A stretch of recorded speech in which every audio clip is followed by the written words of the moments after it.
80% of 10-year-old girls have already been on a diet.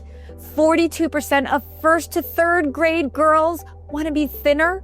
And by age 13, 53% of American girls are unhappy with their bodies. And then this grows to 80% by age 17. Teens who spend more than 3 hours a day, just 3 hours a day on social media, are more likely to internalize harmful beauty standards. So the rules, they're loud and clear. Be thinner, look perfect, and don't let them see you sweat. From the clean girl aesthetic to what I eat in a day video, the culture our daughters are growing up in is obsessed with body image, with achievement, with perfection. But we are never going to be able to raise confident, whole women if we keep letting those rules run the show. This is Mirror in the Model, a 4-part podcast series for moms who want to raise their daughters differently without passing on, that body shame, that burnout, and the belief systems that you've been stuck in yourself. Yeah, we want to do it differently. I'm Carrie Lipoli, and today we are breaking down the 3 biggest lies shaping our daughters' self-worth. Let's get started. Okay, so we have been taught 3 lies for sure. Our daughters are living them right now. And the first one is all about diet culture. Moms, we know this one all too well. I mean, let's think about what the culture of dieting actually has told our daughters, has told ourselves. Our bodies are projects. I remember hearing beauty hurts, and they're a project to be fixed. Hunger is a problem that we have to push through. We shouldn't listen to our bodies. We should actually ignore the signs. And the best one, our weight determines our worth. I remember being in college and I could not eat the pizza. After my senior year of being an athlete, I remember going to my college job and they all ordered pizza and I wasn't identifying as an athlete anymore because I was done with my season and I just knew if I ate the pizza, I would get fat. And if I was fat, I had no worth. Literally, I remember that. We were raised like that. I remember hearing women praise each other for eating less, for looking skinny. I used to step on the scale every single day as a mom because I knew that that number mattered because I was taught that. I would say things like, I was so bad this weekend. Oh my gosh, I totally ate so much. I shouldn't have eaten that much. I can't even fit into my pants. And now, I can't unsee what I'm seeing in our culture today because, we had it. I didn't realize what I was doing at the time, but now I see things in a new light. I did a whole podcast on this around these kind of trends that we see and clean eating, that clean girl aesthetic, what I eat in a day, gut health hacks that are really just restriction with better branding. It's that Instagram aesthetic. Our daughters don't even see it as disordered. They see it as normal. My girls will say, that's such an Instagram aesthetic. And it is literally not the diet culture we knew. Because let's be honest, the diet culture we knew was when Tinkerbell and Peter Pan actually looked at herself in the mirror, and Tinkerbell didn't talk, so she had to communicate through her actions. She bent over, saw her little tush in the mirror, and was disgusted by her butt because it was too big. Diet culture that we grew up with was Special K, right? If you could pinch an inch, that was bad. I remember an ad of a bikini, and it was a Special K commercial, and it was all around, if you want to wear this bikini, you're going to have to look a certain way. Okay. So I think advertising has come a little bit further. It's not so in your face, but now it's literally the same wolf in different sheep's clothing. We're making it look pretty, but it's the same darn thing. Because we haven't actually ended the whole concept of less is more, skinny is better, right? And in order for us to actually have worth, we have to shrink, look cute. Don't get me started about Brandy Melville. The fact that there's a line out the door and there is literally one size. And if you don't fit into that size, you can't shop there. and they're unapologetic about it. And I've always said, like, I'm all about people who are unapologetic, even if I don't agree with it. That absolutely ruffles every single feather that I have because it is wrong. It's not unapologetic. It's just plain wrong because you are telling certain girls that you are not enough. And it is what we hear over and over again. And so as I am digging into this 4-part series, last week I really dug into the first episode around us looking at ourselves. And I'm going to continue to do that because we can't teach what we don't know. We can't transfer what we don't have. And if we have diet culture living within our veins, like pouring through our blood, right? Then we're not going to be able to teach our kids anything else. But the thing is, they are also hearing these messages from so many other places. Now, one thing that I have said over and over again is that at least with social media, it's a two-way outlet. Like, look at me. I get to be a dissenting voice. There's other people like me that are able to say, okay, that stuff isn't okay. When we were younger, we had a magazine, we had commercials, we had the radio, and there was no dissenting voice. There was nobody telling us that that was not okay. So we do have that going for us, but the loudest voice wins. The loudest voice wins. And even 3 hours on social media is louder than the voice that you have. Let's be honest. I've been a mom for 20 years. Like, I don't get 3 hours of voice time with my kids, but social media does. And because it's packaged so Instagram aesthetically, so Brandy Melville-y, it doesn't scream diet culture. And we as moms need to recognize it. But we also we need to recognize what we're falling into. Because like I said last week, if we want our kids to have what I call food freedom, right? Where they understand food, that they respect food, but love food, know that it serves their body, know that it serves their soul, that their why is not because they have to look a certain way, right? But that the food is fuel and you want them to have that. But if you don't have it, there's no way you can teach them that. So if you're counting calories, if you're tracking your macros, you're doing that. Now, I know that there's so many women out there who are like, what else is there? If I'm not counting my calories, if I'm not tracking my macros, and I'm in the middle of menopause, like just gaining weight and feeling awful isn't an option. And I totally agree. The problem is the diet industry has us completely bamboozled. Like those are the things that we're supposed to be doing. That's why I love doing this podcast. I love being on Instagram every single morning because I can start to unravel this tangled web that the diet industry, the diet culture has pulled us into, making us believe that all we can do is count calories and or track our macros. Like those are the two things. Oh yeah, and let's throw a little intermittent fasting in there too, shall we? And we don't realize that there's another way. Right? Like balancing our blood sugar by simply understanding food, PFC3, protein, fat, and carb every 3 hours. Like, I know that doesn't sound like, I don't know, something, it's just so simple. Like you just need to kind of understand how to be ready to eat and then satisfied, ready to eat, satisfied, be a refuel as you go machine, understand how food makes you feel. Like it actually becomes very intuitive. Like a 6-year-old can do it, but we're not taught that. I don't have a 400 billion person following to be able to make that claim to as many people as possible in terms of how the diet industry has us completely bamboozled.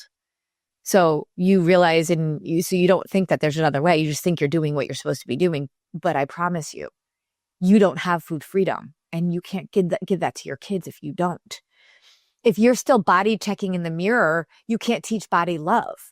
And so if you're body checking in the mirror, they're seeing you do that. And now they've seen like their friends are doing it. They're talking about like, it's a never ending communication that we got to look a certain way in order to love ourselves, in order to be enough, in order to be worthy. We want our kids to be balanced, right? But we are 100% constantly swinging between obsession and burnout. Hating our bodies so much that we get frustrated enough that we go on this deprivation diet and we're trying to be good. Our kids see it all. And then they see all the other stuff that's out there, all the other stuff that's being told to them.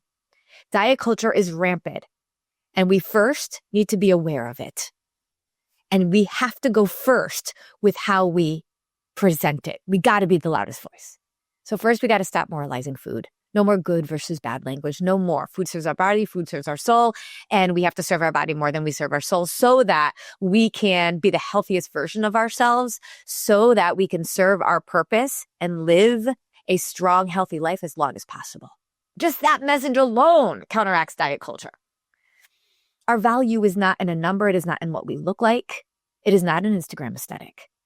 But if you believe it is, you're never going to teach them not to. We have to talk about how food fuels us, how hunger is a cue, not a crisis. We have to stop commenting on weight.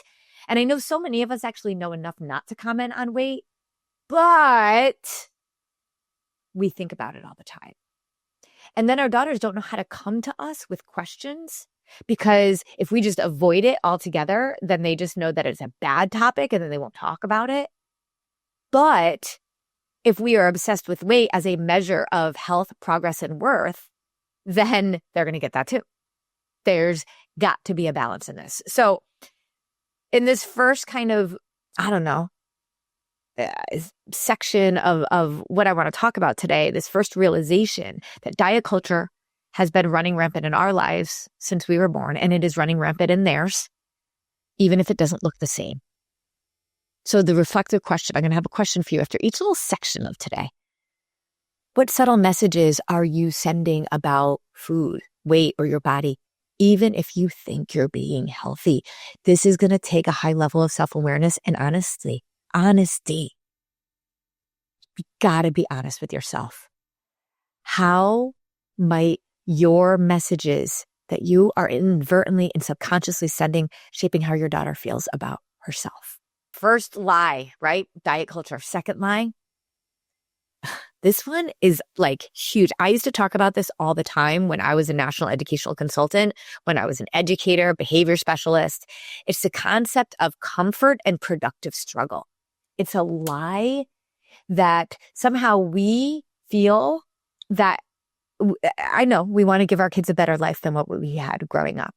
And we have this truthiness, I will say, which is not really true, that it means our kids shouldn't struggle and our kids should be comfortable.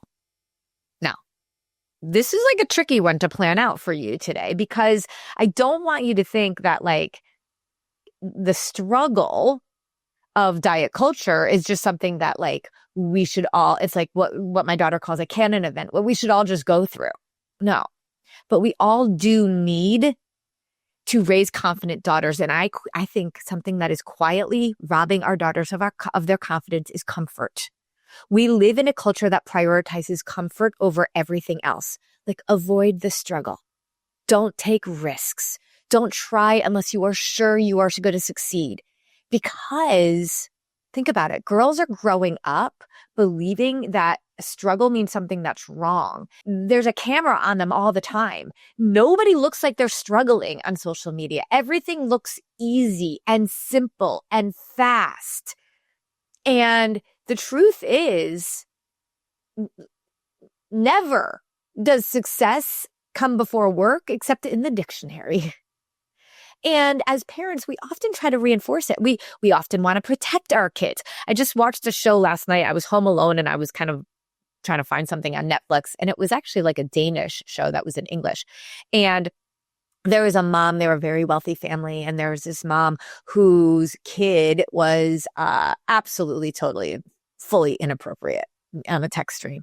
And they had a parent meeting. And the mom just completely enabled and defended and protected her son so that he didn't get in trouble.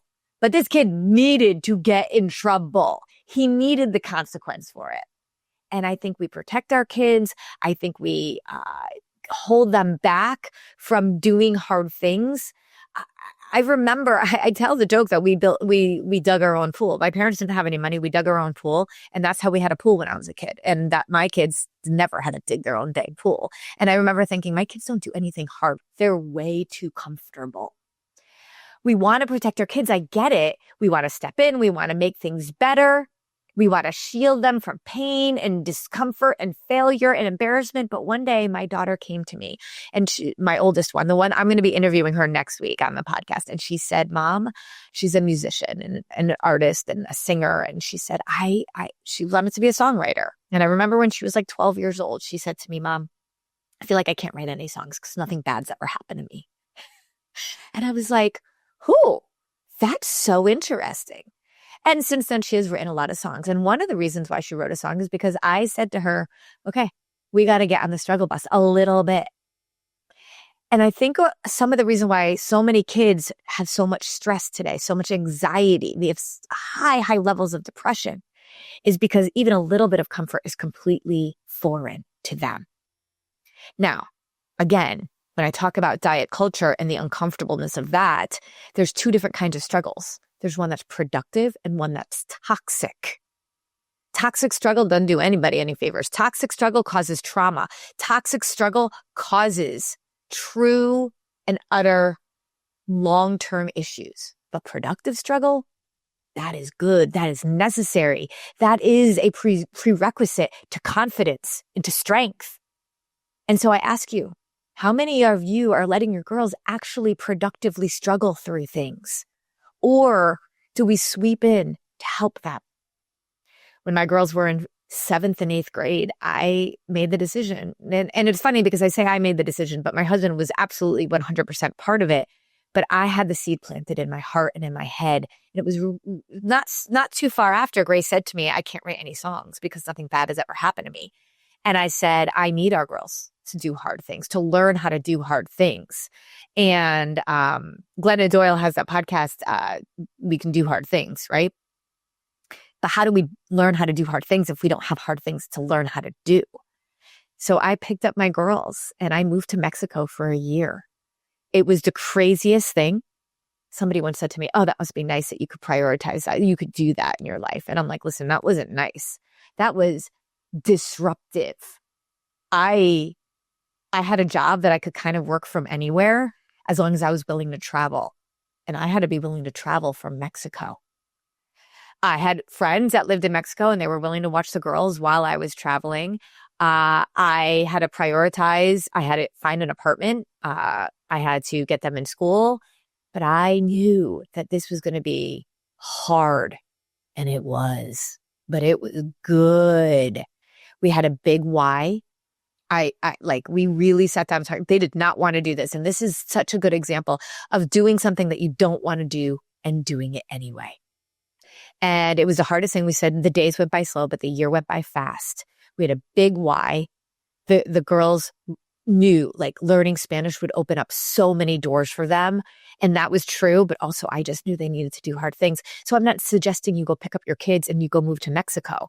But I am telling you that they can do hard things. And I'm proof of that. My girls now speak Spanish, but even more than that, they have had so many hard things show up in their lives since then, and they know they can do it. And so confidence, part of a big reason why I know my girls are confident is because I have allowed them to have the productive struggle. That there's enough content now where Grace has written dozens of songs.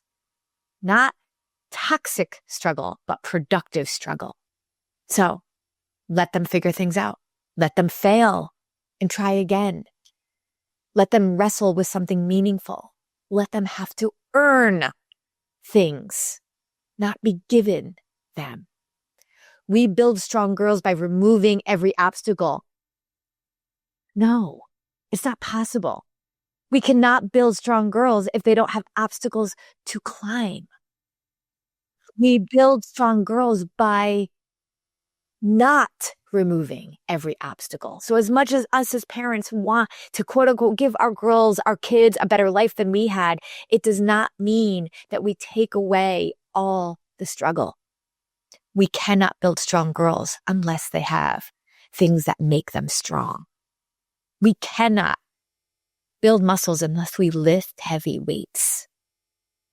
So here's a question for you as we wrap up lie number 2. That lie and the belief that we should be comfortable and that we shouldn't struggle. Are you rescuing your daughter from the very struggle that could be shaping her strength? Because it isn't our job to prevent all the pain. It's to walk with them through it and show them how to rise. Okay. And then the third lie. And this one's a big one, and we all feel it. The perfectionism lie. It's sneaky. It's sneaky. It can sound like, I just want to do my best. I don't want to mess it up. I'm just trying to be healthy. But perfectionism isn't about standards. And this is where we get it so wrong. High expectations, high standards for ourselves, high integrity. That's different than what perfectionism is about. Perfectionism is about fear, a fear of failure, a fear of not being enough, a fear of being judged. Our daughters are growing up in a digital world where every mistake is now recorded. It is broadcasted. It isn't just happening like in the classroom or when they're with their friends, like on a quote unquote play date. It's on their phones 24/7. I remember my daughter, she did a thing on a video that was not nice, kind of shamed another kid, and it went viral. This was years ago, just before we ended up moving to Mexico. And it was a very defining, disruptive event in her life. And it took her a long time to recover from that, because you cannot make mistakes today because it could go viral. But we have to counteract that lie, because who is perfect? Who? And confidence doesn't come from being perfect. In fact, if you're chasing perfection, you have zero confidence because you're not confident enough to be you. And we know that you, me, all of us are not perfect. Confidence comes from knowing who you are, even when you're not. I can't wait to talk to Grace next week, my daughter who I'm interviewing on episode 3, because she's so confident now, but she has gone through the fire to get there. And her confidence is not about what her number on a scale is. It's not. It's about who she is. We have to model messy, ladies, moms. We have to let them see us fail. And we have to keep going and narrate it out loud as we do it, not out of frustration, but as a teachable moment. We apologize when we're wrong. We have to praise effort, curiosity, grit, character, integrity as the most important qualities. There's an amazing book called How Children Succeed by Paul Tough.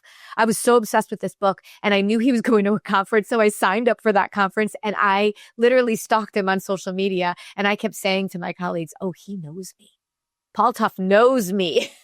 And then he actually saw somebody from the group I was with, and he's like, oh, do you know Carrie Lipoli? And I was like, yes, he knows me. How Children Succeed, one of the best books you could ever read about how to raise kids that are successful.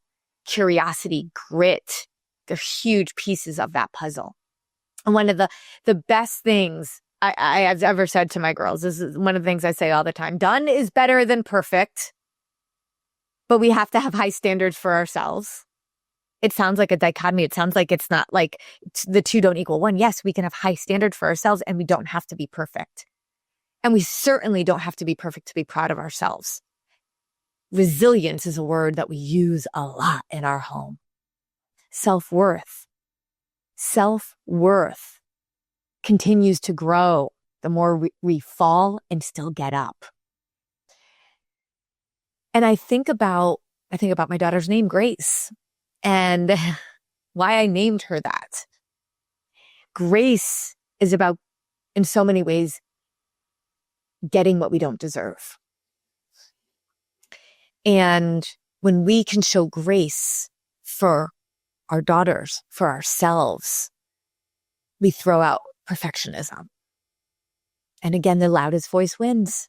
And so if you are actively thinking about this one, then you are actively saying perfectionism matters, because that's what she's hearing everywhere else. So, are you modeling grace for yourself, or are you modeling perfectionism? And so how do we start unlearning these lies, especially these 3 lies that we've been talking about? Diet culture, being comfortable, and perfectionism. Where do we go from here? It starts with awareness, not shame, not guilt. All I want you to do is to start to become aware. Ask yourself a few of these questions here. Okay, you ready? 1, what messages are you still carrying from childhood about food, about struggle, about performance? I know that my husband really struggles with letting the girls struggle because he struggled and he doesn't want that for them. But what he doesn't realize is that his struggle made him as successful as he is today. It gave him the work ethic, the personality, the ability to be able to see people in a way that most can't because of the struggle. We got to allow that for our kids. Okay.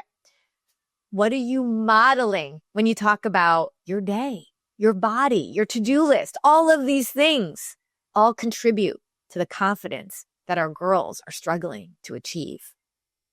And what do you want your daughter to believe? I think this is such an amazing activity to journal. Ask yourself, what do you want your daughter to believe about herself, about her life, about her potential, about her worth? Put that all down. And then I want you to ask yourself, do you believe those things yourself? Because I've said this before, you can't teach what you don't believe. You can't transfer what you don't have. So if you're still working on it, good, because I am too. This is always going to be a journey of self-discovery that never ends. But I want her to see you working on it, regardless of how old she is. That's modeling that's going to matter. So we can start replacing little things like, I was so bad this weekend with, I really enjoyed myself. I'm excited to feel my body today. I have so much to do with, I'm prioritizing what matters most right now. Instead of, oh, this freaking sucks. I'm so sick of this. We say, I know this is hard, but it's making me stronger. Instead of, oh, I need to lose weight. I got to fit in my pants. Can you say things like, I'm learning how to care for my body in a way that respects it? Little things that we can start to tweak. It's not about perfection. It is not about perfect language. It's about intentional alignment. Because when we unlearn the lies, then they won't carry themselves forward. Because they won't exist anymore. So today we broke down 3 of the biggest lies shaping our daughter's sense of self, right? Diet culture, comfort and productive struggle, and then perfectionism. And those messages out there for our girls are loud, but our examples can absolutely be louder. So what is a belief that you are ready to unlearn yourself so your daughter doesn't have to carry it forward with her? That's what I want to ask you, because you're not just raising a daughter. You're literally shaping a legacy. So in our next episode, you're going to hear from a legacy that I've shaped. One of my daughters, Grace. We're going to sit down for a raw, honest conversation about what she saw in me, what she believed, what she believes now, her confidence, where it comes from, how she functions as a 20-year-old in this society that keeps throwing these lies at them. Trust me, you're not going to want to miss it. If this episode hit home, I'd love for you to share it with another mom who needs it. And if you haven't already, make sure you subscribe, that you hit follow, that you stay connected so you don't miss what's next. And remember, you don't have to be perfect. You don't have to get it perfect. You just have to be willing to go first and intentionally. Let's do it together.